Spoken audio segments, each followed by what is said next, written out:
Très chers auditeurs ou auditrices, il paraît que la connexion aux vies antérieures apporte la compréhension sur nos comportements actuels.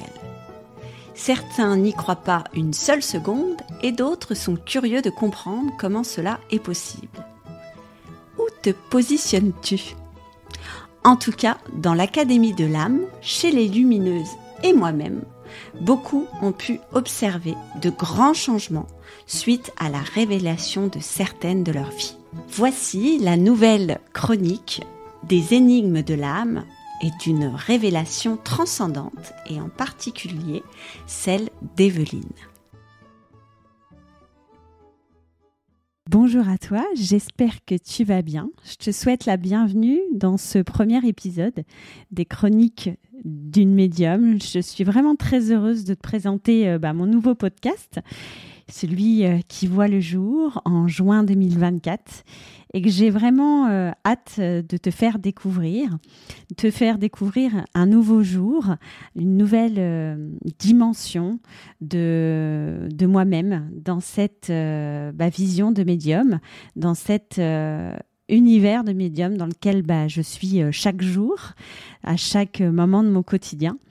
Et j'avais vraiment à cœur de te partager tous les moments que je peux vivre en tant que médium et puis aussi toutes les transformations de mes clientes qui ont pu s'obtenir grâce à leur connexion à l'invisible et te partager ça en toute transparence avec une forme d'ouverture sur ce monde avec une grande clarté, de la précision et puis aussi nourrir peut-être ta curiosité et surtout te montrer que ce monde n'est pas un monde magique, irréel, fantasmatique, mais un monde qui existe bel et bien et qui est accessible à tous si on désire d'y accéder. Encore une fois, ce n'est pas une obligation, on y a accès si on veut le développer, si on veut travailler avec lui.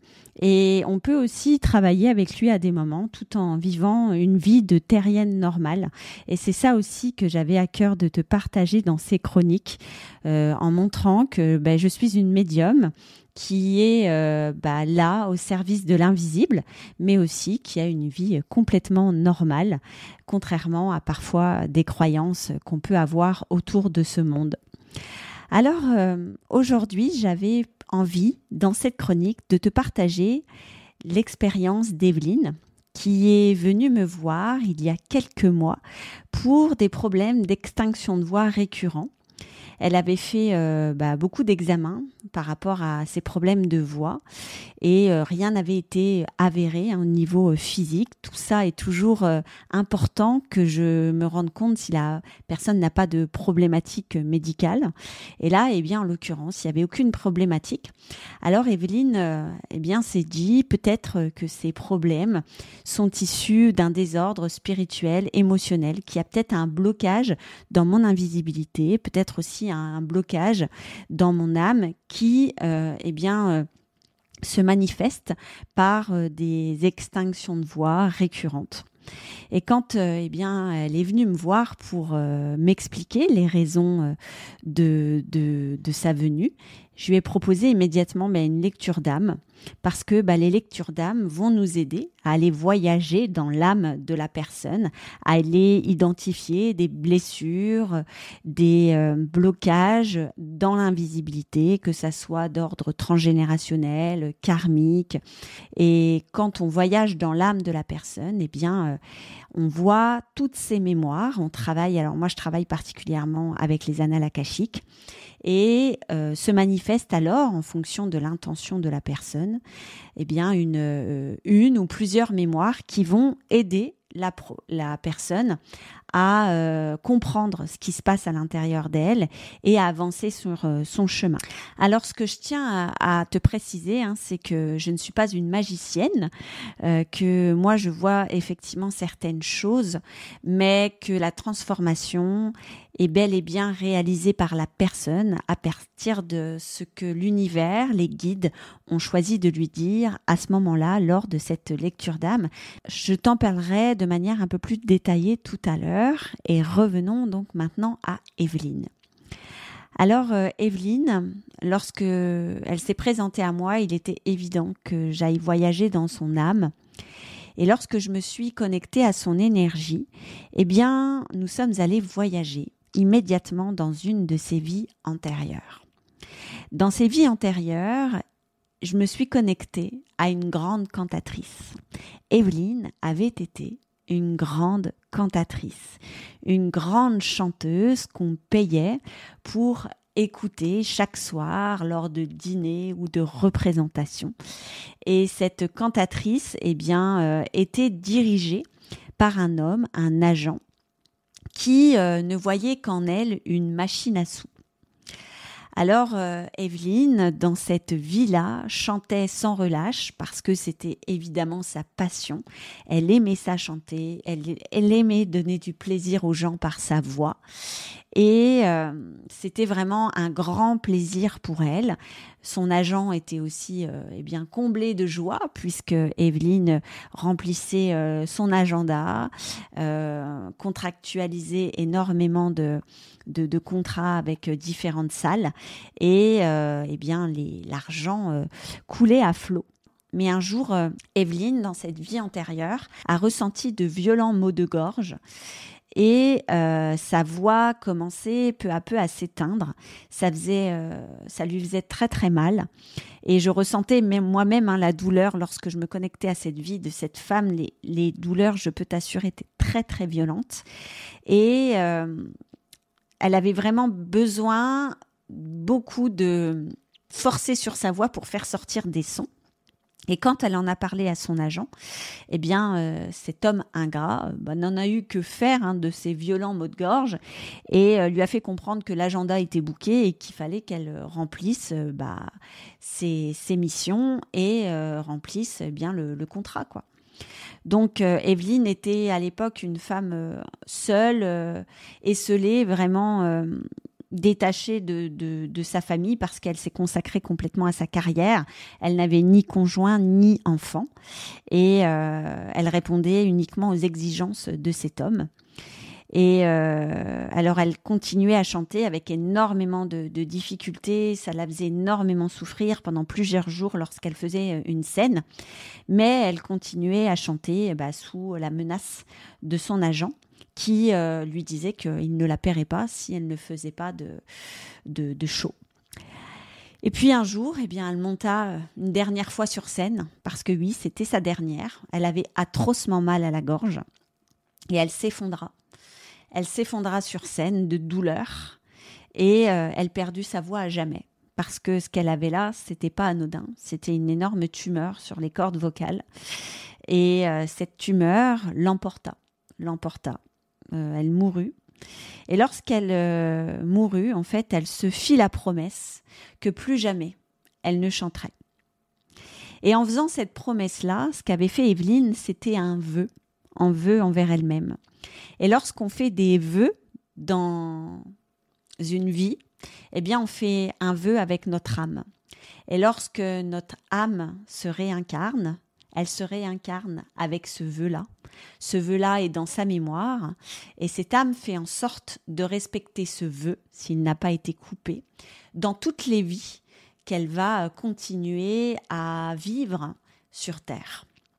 Lorsque je racontais tout ça à Evelyne, en live dans cette vie actuelle, elle me révéla quelque chose. Elle me dit, tu sais Betty, ce qui est incroyable et le lien que je fais avec ça, c'est que lorsque j'ai des extinctions de voix, j'ai pu constater que c'était lorsque je me faisais voir davantage, quand il y avait un gros enjeu au niveau de mon business ou que j'avais un enjeu vers une certaine forme de succès parce que Evelyne était une grande entrepreneuse. Alors, je ne sais pas si tu vois le lien, cher auditeur, mais pour moi, il a été flagrant et je pense que pour elle aussi. Et ce que lui disait finalement son âme à Evelyne, arrête de parler, car ce succès va t'emmener à ta perte.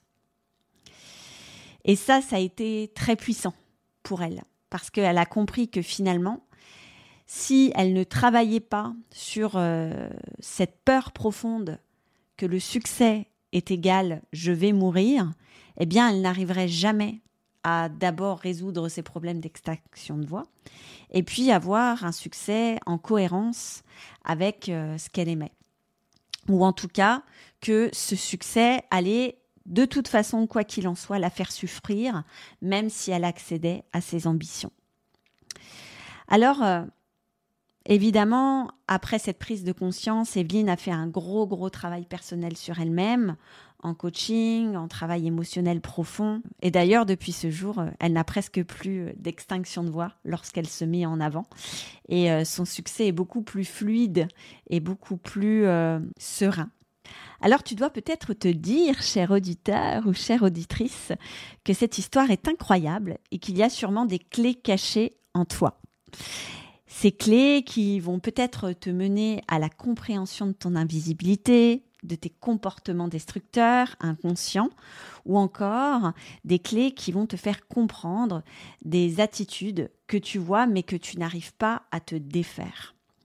Alors, oui, la source peut se trouver dans ton invisibilité, très clairement, comme Evelyne a trouvé la sienne, et aussi dans les vœux que tu as faits avec toi-même, ou peut-être même avec des entités supérieures, parce que ces entités supérieures avec lesquelles tu fais des vœux sont aussi bel et bien là autour de toi et vont faire en sorte aussi que tu accomplisses ce vœu.